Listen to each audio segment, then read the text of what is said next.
Next Kejriwal ಆಗ್ತೀರಾ ಕರ್ನಾಟಕದಲ್ಲಿ ತಾವು? ಕೇಜ್ರಿವಾಲ್ ಅವರು ಪೆಟ್ಟೆ ತಿಂದಿದ್ದಾರೆ, ಒಡಿಸ್ಕೊಂಡಿದ್ದಾರೆ, ಬಡಿಸ್ಕೊಂಡಿದ್ದಾರೆ, ಚಪ್ಪಲಿ ಏಟ್ ತಿಂದಿದ್ದಾರೆ. ನೀವು ರೆಡಿ ಇದ್ದೀರಾ ಸರ್ ಅದಕ್ಕೆಲ್ಲ? I am ready for anything. Instructions ಕೊಟ್ಟಿದೆ, ಯಾವುದೇ ಪೊಲಿಟಿಕಲ್ ಪಾರ್ಟಿಗಳು ಇನ್ವಾಲ್ವ್ ಆಗ್ಬಾರ್ದು ಟ್ರಾನ್ಸ್ಫರ್ ಇಶ್ಯೂಸ್ಗೆ ಅಂದರೂ ಕೂಡ ಆ ಡಾಕ್ಯುಮೆಂಟ್ ಇಲ್ದಿರೋ ಹಾಗೆ ಇನ್ಫ್ಲೂಯೆನ್ಸ್ ಆಗ್ತವೆ. ಆಗ ತಾವು ಏನೂ ಆ್ಯಕ್ಷನ್ ತೊಗೊಳಕ್ಕಾಗಿಲ್ವಾ? ಯಾರನ್ನ ಇವಾಗ MLAಗಳು ಒಬ್ಬ ಸರ್ಕಲ್ ಇನ್ಸ್ಪೆಕ್ಟರ್ ಇಲ್ಲಿಗೆ ಬರಬೇಕು ಅಂತ ಒಂದು ಮಾಡ್ಕೊತಾರೆ, ಇವೆಲ್ಲವೂ ಇದೆ ಅಲ್ವಾ ಸರ್? ಇವೆಲ್ಲ ನಾವು ದಂಧೆ, ನಾನೇ ಹೇಳ್ತೀನಿ ದಂಧೆ ಅಂತ. X transfer is an industry. ನಾನು ಪಬ್ಲಿಕ್ ಟಾಯ್ಲೆಟ್ ಕ್ಲೀನ್ ಮಾಡೋಕ್ಕೂ ರೆಡಿ ಇದ್ದೀನಿ, ಏನೋ ಹಿಂಜರಿಲ್ಲ.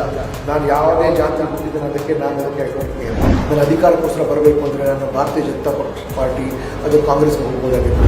7 ಲಕ್ಷ ಕೋಟಿ ಸಾಲ ಆಗಿದೆ, 7 ಲಕ್ಷ ಕೋಟಿ ಕರ್ನಾಟಕದ ಸಾಲ ಆಗಿದೆ. ಬಟ್ ಯಾರಾದ್ರೂ ಪರಿಸ್ಥಿತಿ ದೈನಂದಿನ ಜೀವನದಲ್ಲಿ ಬದಲಾವಣೆ ಬಂದಿದೆಯಾ? ಯಾರು ದಲಿತರ ಜೀವನದಲ್ಲಿ ಬದಲಾವಣೆ ಆಗಿದೆಯಾ? ಅಲ್ಪಸಂಖ್ಯಾತರ ಜೀವನ ಬದಲಾವಣೆ ಆಗಿದೆಯಾ? ಅದು ಬಹುಸಂಖ್ಯಾತರ ಜೀವನ ಬದಲಾವಣೆ ಆಗಿದೆಯಾ? ರಸ್ತೆಗಳ ಸ್ಥಿತಿಗತಿ ಎಲ್ಲಿ ಹೋಗ್ತಾ ಇದೆ ದುಡ್ಡು? ಈ ದುಡ್ಡೆಲ್ಲ ಇಷ್ಟು ಕೋಟಿ ಕೋಟಿ ಸಾಲ ಮಾಡಿ ನಾವು ತಗೊಂಡು ಈ ರಾಜಕಾರಣಿಗಳು ಎಲ್ಲ ಪಕ್ಷಗಳ ಥರ ಎಲ್ಲ ಮುಂದೆ ತೊಗೊಂಡು ಹೋಗ್ತಾ ಇದೆ. ಪರ್ಕೆ ತಗೊಂಡು ನಾನೇ ಕೂತ್ಕೊಳ್ತಾ ಇದ್ದೀನಿ. ನಾನು ನೀವು ಕೂಡಿಸ್ಬಿಟ್ಟು ನಾಳೆ ಎಲ್ಲರೂ ಹೇಳ್ತಾರೆ ದೆಹಲಿಗಳಿಗೆ ಹೇಳ್ರಿ ಇಷ್ಟು ಕಚಡ ಹೇಳ್ತಾರೆ ನೀವು ಅಂತ ಕೇಳಿದ್ರೆ ಏನು ಉತ್ತರ ಕೊಡ್ತೀರಾ? ಕ್ಲೀನಾಗಿಡಿ ಫಸ್ಟು. ಏನಿದ್ದೀನಿ ಬಿಕಾಸ್ ಆಫ್ ದುಡ್ಡಿಗೆ ಏನು ಕೊರತೆ ಇಲ್ಲ, ಸರ್ಕಾರದಲ್ಲಿ ದುಡ್ಡಿಗೆ ಯಾವ ಕೊರತೆನೂ ಇಲ್ಲ. ನಮಸ್ಕಾರ, ವೆಲ್ಕಮ್ ಟು ಸುದ್ದಿಮನೆ project. Thank you sir. Last week Bhaskar Rao ಒಬ್ಬರು ಪೊಲೀಸ್ ಆಫೀಸರ್, IPS ಅಧಿಕಾರಿ, 1990ರಲ್ಲಿ IPSನ ಪಾಸಾಗಿ ಕರ್ನಾಟಕ ರಾಜ್ಯಕ್ಕೆ ಒಂದು ಕಿರೀಟವಾಗಿ ಬಂದಿರ್ತೀರಿ. ಆಲ್ ಆಫ್ ಸಡನ್ ಲಾಸ್ಟ್ ವೀಕಿಂದ ಈ ವೀಕ್ಗೆ ಸಡನ್ನಾಗಿ ಪ್ರೊಟೆಕ್ಷನ್ ಆಗ್ತಿದ್ದೀರಿ. ಕಾರಣ? ಸಡನ್ನಾಗೇನಿಲ್ಲ, it was there in my mind. But okay, transition ಬೇಕಲ್ಲ. ನನಗೆ 3 ವರ್ಷ ಸರ್ವಿಸ್ ಉಳಿದಿದೆ. ನನಗೆ 57 ವರ್ಷ, ನನಗೆ 60 ವರ್ಷಕ್ಕೆ ರಿಟೈರ್ಮೆಂಟ್ ಇದೆ. ಬಟ್ ಹಿಂದೆನೇ ಬಿಡಬೇಕು ಅಂತ ಇದೆ. Because politics is not new to me. ನಾನು ಬಿಹಾರದಲ್ಲಿ ಇರುವಾಗ ಅಲ್ಲೇ ಎಲೆಕ್ಷನ್ ಗೆದ್ದು ಒಂದು ಸ್ಥಾನಕ್ಕೆ ಬಂದವನು. ಅಲ್ಲಿ ನಾನು ಯಾವ ಜಾತಿಗೆ ಸೇರಿದವರು ಇದ್ರೂ ನನ್ನ ಚಟುವಟಿಕೆ ಇತ್ಯಾದಿಗಳು ನೋಡಿ ಎಲ್ಲರೂ ಹೇಳೋ ಮದ್ರಾಸಿಗೆ ಓಟ್ ಡಾಲು, ಮದ್ರಾಸಿ ಅಚ್ಚ, ನಮಗೆಲ್ಲ ಮದ್ರಾಸಿ ಅಂತ. ಹೌದು ಸರ್. ಮತ್ತು ಇಲ್ಲಿ ಕೂಡ ಬೆಂಗಳೂರು ಬಂದ ನಂತರ 84ನೇ ಇಸ್ವಿಯಲ್ಲಿ ನಾನು ನ್ಯಾಷನಲ್ ಕಾಲೇಜ್ ಯರೇಗರ್ ಪ್ರೆಸಿಡೆಂಟ್ ಆಗಿದೆ, ಸ್ಟೂಡೆಂಟ್ಸ್ ಅಸೋಸಿಯೇಷನ್ ಪ್ರೆಸಿಡೆಂಟ್ ಆಗಿದೆ. ರಾಮಕೃಷ್ಣ ಹೆಗಡೆ ಅವರು ಮುಖ್ಯಮಂತ್ರಿ ಇದ್ದರು ಅವಾಗ. ಮತ್ತು ಸ್ಟೂಡೆಂಟ್ ಪಾಲಿಟಿಕ್ಸ್ ಭಾಳ ಜೋರಾಗಿತ್ತು. ಜೀವರಾಜ್ ಆಳ್ವ ಅವರು ಲೀಡರ್ ಆಗಿದ್ರು ಅವಾಗ. So this is not new to you. Always been part of my interest over there. ಆಗ ನಮ್ಮ ತಂದೆ ಸ್ವಲ್ಪ ಬೈದ್ಬಿಟ್ಟು ಮಾಡೋಕ್ಕೆ ಕೆಲಸ ಇಲ್ಲ, ಅದೆಲ್ಲ ಬಿಟ್ಬಿಟ್ಟು ಓದು ಅಂತ ಹೇಳಿದಕ್ಕೆ I join service. Okay sir. ಅಂದರೆ IPS ಅಧಿಕಾರಿಯಾಗಿ ಪಾಸ್ ಆಗೋದೇ ತುಂಬ ಕಷ್ಟ. ಅಂದರೆ ಎಷ್ಟೋ ಜನ ಅದನ್ನ ಒಂದು ಏಮ್ ಇಟ್ಕೊತಾರೆ, IAS ಪಾಸ್ ಆಗಬೇಕು, UPSC ಕ್ಲಿಯರ್ ಮಾಡೋಣ ಅಂತ. ಅದನ್ನ ಸಡನ್ನಾಗಿ ನಾವು ಬಿಡಬೇಕು ಅಂದಾಗ ತಮಗೇನೋ ನೋವು ಆಗಲ್ವಾ? ಅಥವಾ ನೀವು ಡಿಪಾರ್ಟ್ಮೆಂಟ್ ಇನ್ನೊಂದು ಸೇವೆ ಮಾಡ್ಬೋದು ಅಂತ ಎಲ್ಲೋ ನಿಮ್ಗೊಂದು ಗಿಲ್ಟ್ ಇಲ್ವಾ? ಭಾಳ ನೋವಾಯಿತು. 32 ವರ್ಷದ ಸಂಬಂಧ ಅಲ್ಲ, 32 ಇಯರ್ಸ್. ನಾನು ಇವತ್ತು ಏನಿದ್ದೀನಿ, it is only because of IPS. Exactly. IPS ಇಂದ ಜನರ ಪ್ರೀತಿ, ವಿಶ್ವಾಸ, ನಂಬಿಕೆ ನನ್ನ ಮೇಲೆ ಬಂದಿದೆ.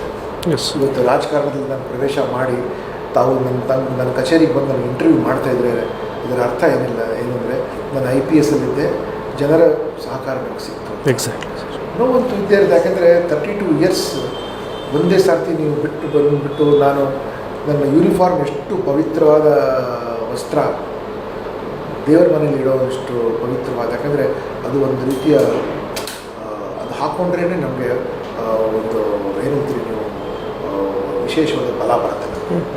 ಸೊ ಈಗ ಇಲ್ಲ. ಮತ್ತು ನಮ್ಮ ಕಾರ್ಗೆ ಸ್ಟಾರ್, ಫ್ಲ್ಯಾಗ್ ಮತ್ತು ಸಮವಸ್ತ್ರದಲ್ಲಿರೋ driver, that also gives you the power to serve.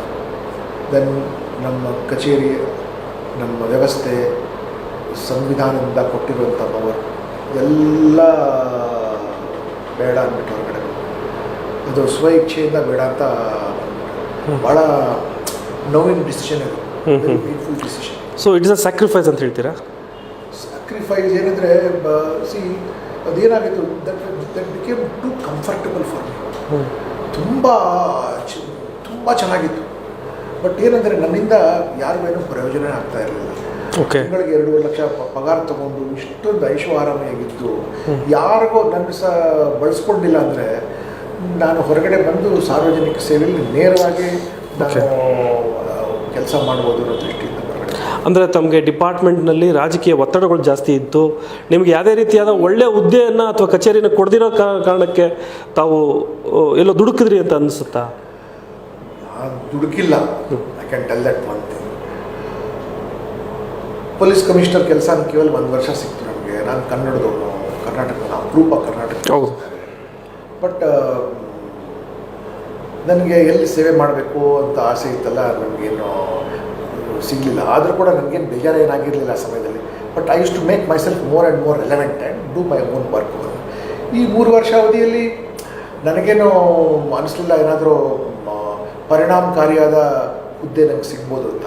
ಇದಕ್ಕಿಂತ ಚೆನ್ನಾಗಿ ನಾನು ಹೊರಗಡೆ ಕೆಲಸ ಮಾಡೋದು.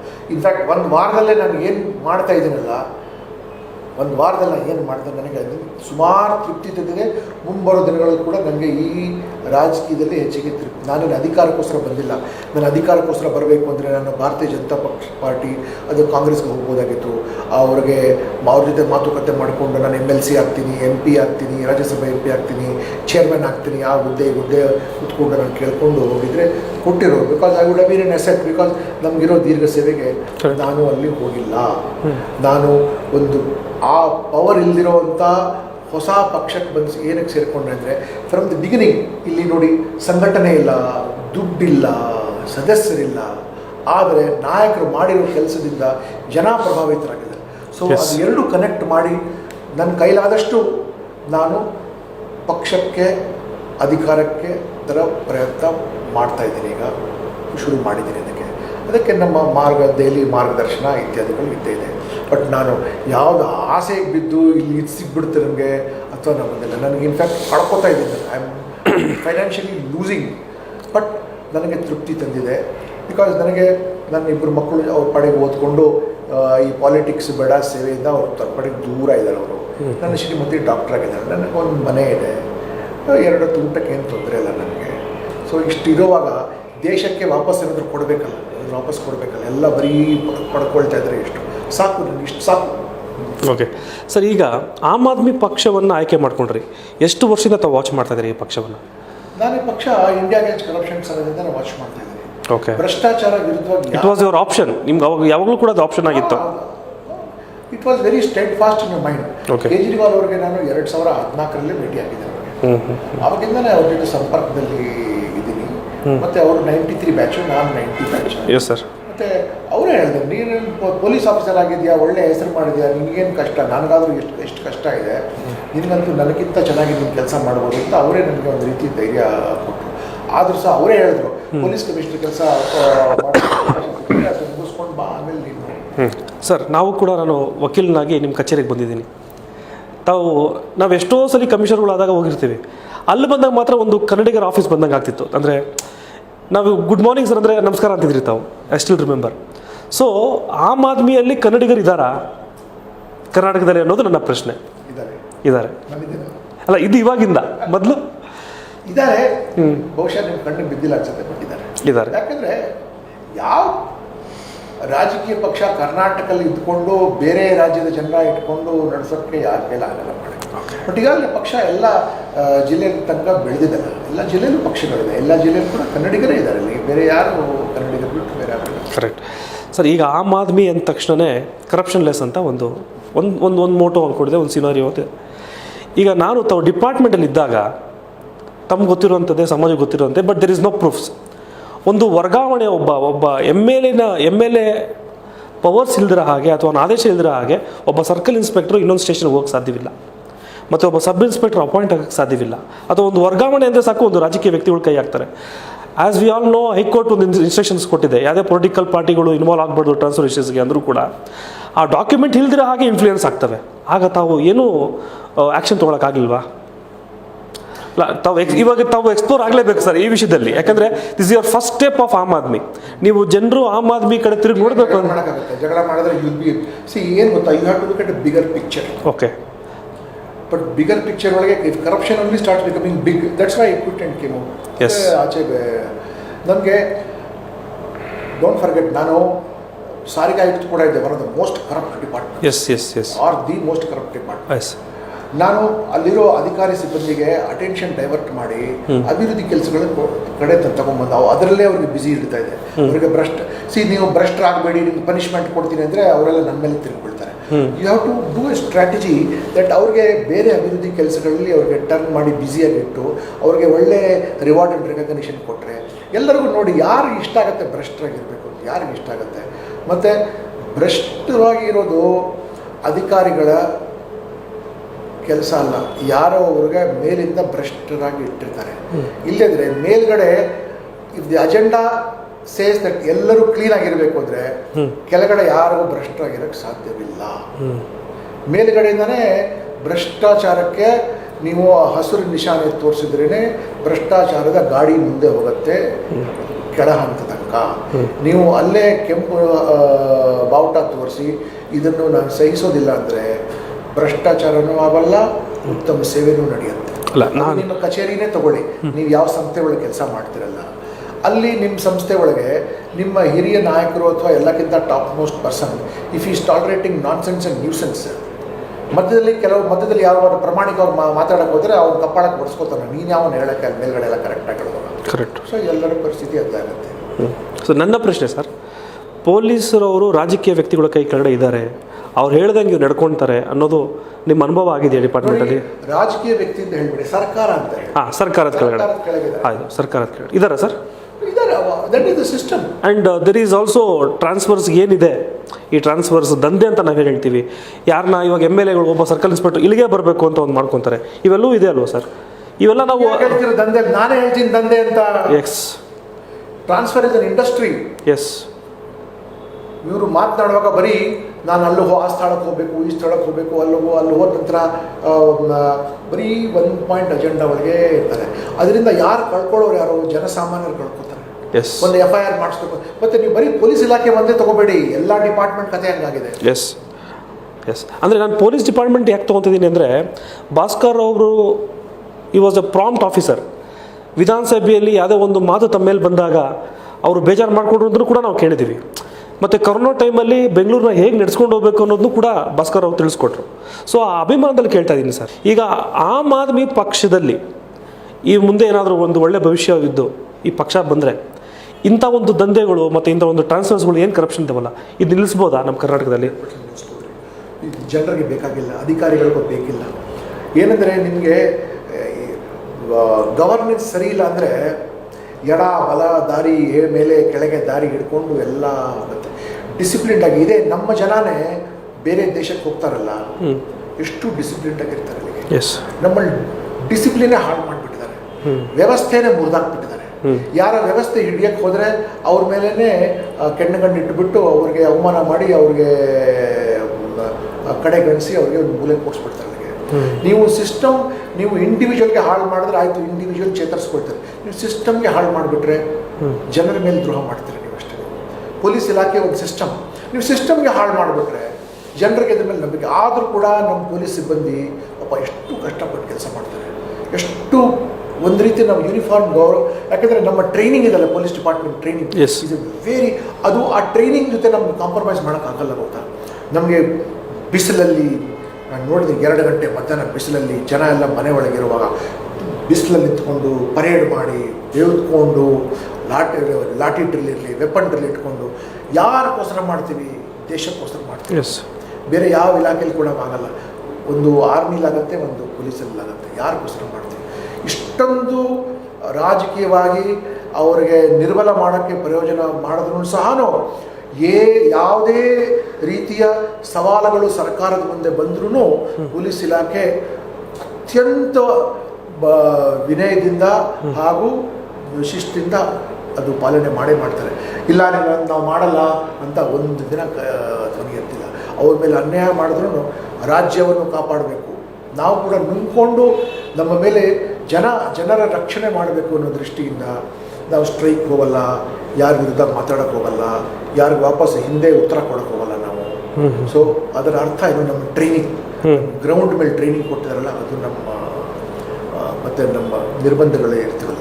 ಸೊ ಅದರಿಂದ ನೀವೇನು ಹೇಳ್ತಾ ಇದ್ದೀವಿ, ಸರ್ಕಾರ ಕೆಳಗೆ ಇರಲೇಬೇಕು. ಒಳ್ಳೆ ಸರ್ಕಾರ ಇದ್ದರೆ ಚೆನ್ನಾಗಿ ಕೆಲಸ ಮಾಡ್ತೀವಿ, ವೀಕ್ ಸರ್ಕಾರ ಇದ್ದರೆ ನಮ್ಗೆ ಕಷ್ಟ ಆಗೇ ಆಗುತ್ತೆ.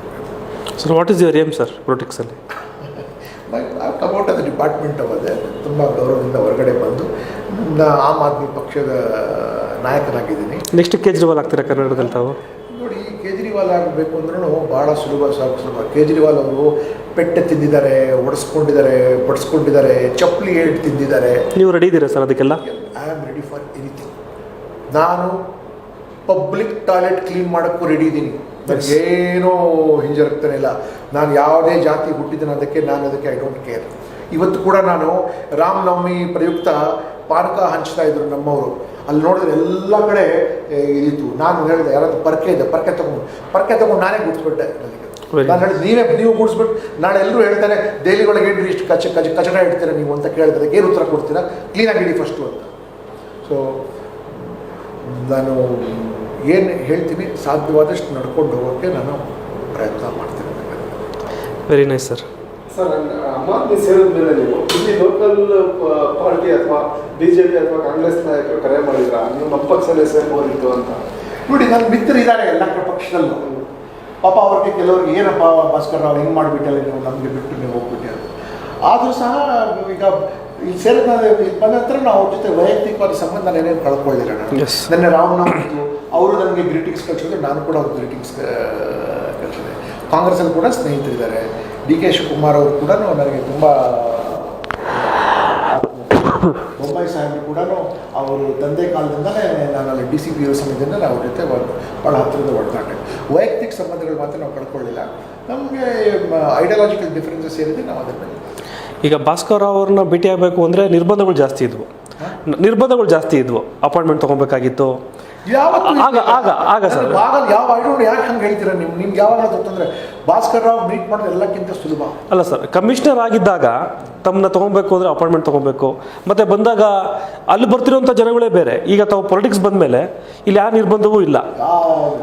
ತಮ್ಮನ್ನ ಯಾವಾಗ ಬೇಕಾದ್ರೂ ಭೇಟಿ ಆಗ್ಬೋದು, ಯಾರು ಬೇಕಾದ್ರೂ ಭೇಟಿ ಆಗ್ಬೋದು. ತಾವು ಯಾವ ಕ್ಷೇತ್ರ ಹುಡ್ಕೊಂಡಿದ್ದೀರಿ ಸರ್?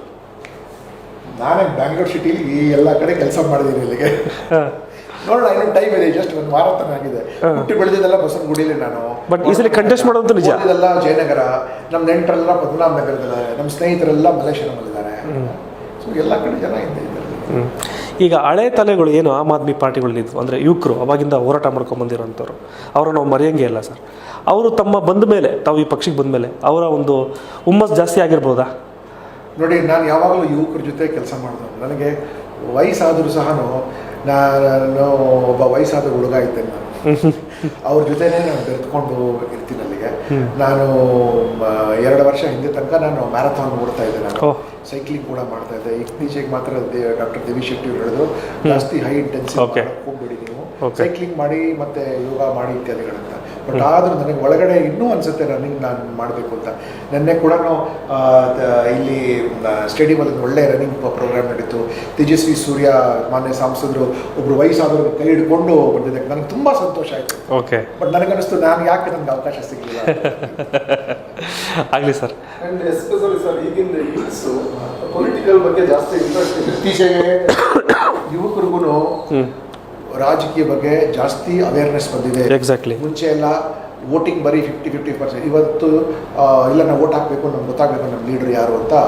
ಮತ್ತು ವಿಶೇಷವಾಗಿ ಸಾಮಾಜಿಕ ಜಾಲತಾಣಗಳಿಂದ ಎಲ್ಲರದ್ದು ಕತೆ ಪೂರ್ಣ ಕರೆಕ್ಟಾಗೇ ಗೊತ್ತಿದೆ. ಈಗ ಆಮ್ ಆದ್ಮಿಗೆ ಆಪೋಸಿಟ್ ಯಾರು ಸರ್? ಆಮ್ ಆದ್ಮಿ ಪಾರ್ಟಿಗೆ ಯಾರು ಡಿಫೀಟ್ ಮಾಡಿ ಬರ್ಬೇಕು? ಆಮ್ ಆದ್ಮಿ ಕಾಮನ್ ಮ್ಯಾನ್ ಬಗ್ಗೆ ಪರವಾಗಿ ಎಲ್ಲರೂ ಇದ್ದಾರೆ, ಯಾರೂ ಇಲ್ಲ ಆಮ್ ಆದ್ಮಿ ಪರವಾಗಿ ಎದುರಿಗೆ. ಆಮ್ ಆದ್ಮಿ ನಿಜವಾಗ್ಲೂ ಕೆಳಗಡೆ ಹಿಡ್ದ ಅಂದರೆ ಆಮ್ ಆದ್ಮಿ ವಿರುದ್ಧವಾಗಿ ಯಾರೂ ಬರಲ್ಲ. ಓಕೆ. ಮತ್ತೆ ಈಗಿನ ಯೂತ್ಸ್ನ ಆಮ್ ಆದ್ಮಿ ಕಡೆ ಸೆಳೆಯೋಕೆ ಏನು ಪ್ಲಾನ್ಗಳು ಮಾಡ್ಕೊಂಡಿದ್ದಾರೆ ಸರ್? ಇಷ್ಟು ದಿನ ಕರ್ನಾಟಕದಲ್ಲಿ ನೋಡಿ, ನಾವು ಪ್ರಾಮಾಣಿಕವಾಗಿ ಸ್ವಚ್ಛವಾದ ಆಡಳಿತ ದೆಹಲಿ ಒಳಗೆ ಕೊಟ್ಟಿದ್ದೀವಿ, ಪಂಜಾಬಲ್ಲಿ ಪಂಜಾಬಲ್ಲಿ ದೊಡ್ಡ ಬಹುಮತದಲ್ಲಿ ಬಂದಿದ್ದೀವಿ ನಾವು. ಮತ್ತು ನಮ್ಮ ಪಕ್ಷದ ಬಗ್ಗೆ ವಿಶೇಷವಾಗಿ ಯುವಕರಿಗೆ, ಮಹಿಳೆಯರಿಗೆ, ಅಲ್ಪಸಂಖ್ಯಾತರಿಗೆ, ಹಿಂದುಳಿದವ್ರಿಗೆ, ದಲಿತರಿಗೆ ತುಂಬ ಅಭಿಮಾನ ಇದೆ. ಯಾಕಂದರೆ ಇದು ಬಡವರ ಕ್ಯಾಟಗರಿ. ಇವರು ಏಳಿಗೆಗಾಗಿ ಈ ಪಕ್ಷ ಶಾಲೆಗಳ ಅದ್ಭುತವಾಗಿ ಒಂದು ಬದಲಾವಣೆ ತಂದಿದೆ. ಅದ್ಭುತವಾಗಿ ವೈದ್ಯಕೀಯ ವ್ಯವಸ್ಥೆ ಒಳಗೆ ಬದಲಾವಣೆ ತಂದಿದೆ. ಸಾರಿಗೆ ವ್ಯವಸ್ಥೆ ಒಳಗೆ ಮಹಿಳೆಯರಿಗೆ ಉಚಿತವಾಗಿ ಪ್ರಯಾಣ ಮಾಡೋಕ್ಕೆ. ನೋಡಿ, ಈಗ ನೀವು ಹೇಳ್ತೀರ ಮಹಿಳೆಯರ ಸುರಕ್ಷತೆ. ಮಹಿಳೆಯರ ಸುರಕ್ಷತೆ ಕೇವಲ ಪೊಲೀಸ್ ಇಲಾಖೆ ಜವಾಬ್ದಾರಿ ಅಲ್ಲ, ಭಾಳ ಇಲಾಖೆ ಜವಾಬ್ದಾರಿ ಇದೆ. ಮಹಿಳೆಯರ ಸುರಕ್ಷತೆಗೆ ನೋಡಿ, ನಾವು ಜವಾಬ್ದಾರರು ಅಷ್ಟು, ಬಟ್ ಅದಕ್ಕೆ ಅನುಕೂಲ ಮಾಡೋಕ್ಕೆ ಸಾರಿಗೆ ವ್ಯವಸ್ಥೆ ಚೆನ್ನಾಗಿದ್ದರೆ ಮಹಿಳೆಯರು ಆಟೋ ಮಾಡ್ಕೊಳ್ಳೋದು, ಲಿಫ್ಟ್ ತೊಗೊಳ್ಳೋದು, ಒಂಟಿಯಾಗಿ ನಡೆಯೋದು ತಪ್ಪೋಗುತ್ತೆ. ಮತ್ತು ಇನ್ನೊಂದು, ಈಗ ನಮ್ಮ BMTC ರಾತ್ರಿ 8 ಗಂಟೆಗೆ ನಿಂತೋಗುತ್ತೆ, ಬೇರೆ DTC ರಾತ್ರಿ 10:30. ಸೊ ಎಷ್ಟೊತ್ತು ನಡೀತಲ್ಲ, ಮಹಿಳೆಯರಿಗೆ ಒಂದು ಸುರಕ್ಷಿತವಾದ ಪ್ರಯಾಣ, ಉಚಿತವಾದ ಪ್ರಯಾಣ. ಮತ್ತು ಬೀದಿ ದೀಪ, ಬೆಸ್ಕಾಂನ ಬೀದಿ ದೀಪ ಹಾಕಿದರೆ ಮಹಿಳೆಯರು ಸುರಕ್ಷಿತವಾಗಿರ್ತಾರೆ. ಅದು ನನ್ನ ಪಾತ್ರ. ಎಲ್ಲ ಚೈನ್ ಸಿಸ್ಟಮ್ ಅಂತ. ಮತ್ತು ನೀರಿನ ವ್ಯವಸ್ಥೆ ಸರಿಯಾಗಿ ಕೊಟ್ಟಿದ್ರೆ ಮಹಿಳೆಯರು ಹೋಗ್ಬಿಟ್ಟು ಮನೆಯಿಂದ ತಂಬಿಗೆ ಇತ್ಯಾದಿಗಳು ತೊಗೊಂಡು ಹೋಗಿ ಪಬ್ಲಿಕ್ ಟ್ಯಾಪಿಂದ ತೊಗೊಂಡ್ಬರೋ ಅವಶ್ಯಕತೆ ಇಲ್ಲ. ಅಲ್ಲಿ ಹೋಗಿ ಸಮಯ ನಾಷ್ಟ ಮಾಡಿಕೊಂಡು ಅಲ್ಲಿ ಜಗಳಗಳು ಮಾಡಿಕೊಂಡು ಇತ್ಯಾದಿಗಳು ಮಾಡೋ ಅವಶ್ಯಕತೆ ಇಲ್ಲಿ ಆಗೋದು. ಸೊ ಮಹಿಳೆಯರ ಸುರಕ್ಷತೆ ಕೇವಲ ಪೊಲೀಸ್ ಇಲಾಖೆ ಇದ್ದಾರಲ್ಲ, ಇಡೀ ಸರ್ಕಾರದ ಎಲ್ಲ ಹಲವಾರು ಭಾಗಗಳ ಜವಾಬ್ದಾರಿ ಆಗಿರುತ್ತೆ. ಫೈನಲಿ ನಮ್ಮ ಕರ್ನಾಟಕ ಜನರಿಗೆ ಏನು ಹೇಳಕ್ಕೆ ಇಷ್ಟಪಡ್ತಾರೆ ಸರ್? ನೀವು ಆಮ್ ಆದ್ಮಿ ಬಂದಮೇಲೆ ಕರ್ನಾಟಕದ ಮಹಾಜನತೆಗೆ ನಾನು ಮನವಿ ಮಾಡಿಕೊಳ್ಳಿದ್ದೇನೆಂದರೆ, ಆಮ್ ಆದ್ಮಿ ಪಾರ್ಟಿ ದೆಹಲಿಯಲ್ಲಿ ಉತ್ತಮ ಆಡಳಿತ ಕೊಟ್ಟು ಜನರ ಮನಸ್ಸನ್ನು ಗೆದ್ದಿದೆ. ಈಗ ತಾನೇ ಪಂಜಾಬಲ್ಲಿ ಕೂಡ ದೊಡ್ಡ ಬಹುಮತ ಸಿಕ್ಕಿದೆ. ಪಂಜಾಬಲ್ಲಿ ಕೂಡ ಉತ್ತಮವಾದ ಕಾರ್ಯಕ್ರಮಗಳನ್ನು ಹಾಕ್ಕೊಂಡಿದ್ದಾರೆ. ಕರ್ನಾಟಕದಲ್ಲಿ ಎಲ್ಲ ರಾಷ್ಟ್ರೀಯ ಪಕ್ಷಗಳಿಗೆ 2-3 ಬಾರಿ ಜನ ಅವಕಾಶ ಕೊಟ್ಟಿದ್ದಾರೆ. ನಮ್ಮನ್ನು ಒಂದು ಅವಕಾಶ ಕೊಡಿ, ನಾವು ಎಲ್ಲ ಫ್ರೆಶ್ ಫೇಸಸ್ಗೆ ತೊಗೊಂಡ್ಬರ್ತೀವಿ. ನಮ್ಮಲ್ಲಿಗೆ ಫ್ರೆಶ್ ಫೇಸಿಂದ ಯಾವುದೋ ಆ ಪಕ್ಷದಿಂದ ಟಿಕೆಟ್ ಸಿಗಲಿಲ್ಲ ಅಂದ್ಬಿಟ್ಟು ಈ ಪಕ್ಷಕ್ಕೆ ಆದಂಥದ್ದೆಲ್ಲ ಏನೇನೂ ಇಲ್ಲ. ನಮ್ಮ ಕೇಜ್ರಿವಾಲ್ ಅವರು CM ಫೇಸ್ ಸೆಲೆಕ್ಟ್ ಮಾಡಬೇಕು ಅಂದರೆ ಪಂಜಾಬಲ್ಲಿ ನಿಮ್ಗೆ ಗೊತ್ತಿದೆ ಹೇಗೆ ಮಾಡಿದ್ರು ಅಂತ. ಒಂದು ಓಪನ್ ಅಪ್ ಹೇಳಿಬಿಟ್ರು, ಸಾರ್ವಜನಿಕರು ಈ ನಂಬರ್ಗೆ ಕರೆ ಮಾಡಿ ನಿಮಗೆ ಮುಖ್ಯಮಂತ್ರಿ ಯಾರು ಆಗಬೇಕು ಅಂತ.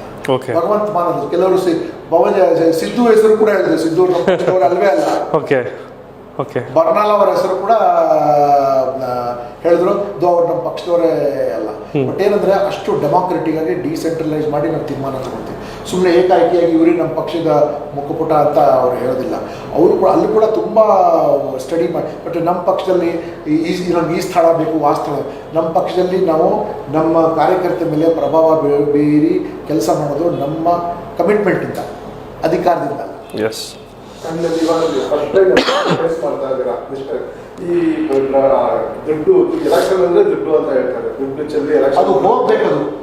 ಆಕ್ಚುಲಿ ನೀವು 2,000 ಅಥವಾ 3,000 ಯಾರೋ ಒಬ್ಬರು ಸಚಿವರು ಅವರ ಕ್ಷೇತ್ರದಲ್ಲಿ 10,000 ಕೊಡ್ತಾರೆ ಅಂತ ಒಂದು ಓಟಿಗೆ ಅಂತ ನಂಗೆ ಯಾರೋ ಹೇಳಿದ್ರೆ, ನಾನು ಒಂದು ಎಕ್ಸಾಂಪಲ್ ಕೊಡ್ತೀನಿ. ಡೆಲ್ಲಿ ಒಳಗೆ ಒಂದು ಗೌರ್ಮೆಂಟ್ ಸ್ಕೂಲ್ ನಾನು ವಿಸಿಟ್ ಮಾಡುವಾಗ ಒಂದು ಮಗು ಕೇಳಿದೆ, ಇಂಗ್ಲೀಷ್ ಒಳಗೆ ಕೇಳಿದೆ, ನಿಮ್ಮ ತಂದೆ ಏನು ಮಾಡ್ತಾರೆ? ಅವ್ರು ಹೇಳಿದ ಹಿಂದಿ ಒಳಗೆ ಕೇಳಿದೆ ಏನು ಮಾಡ್ತಾರೆ.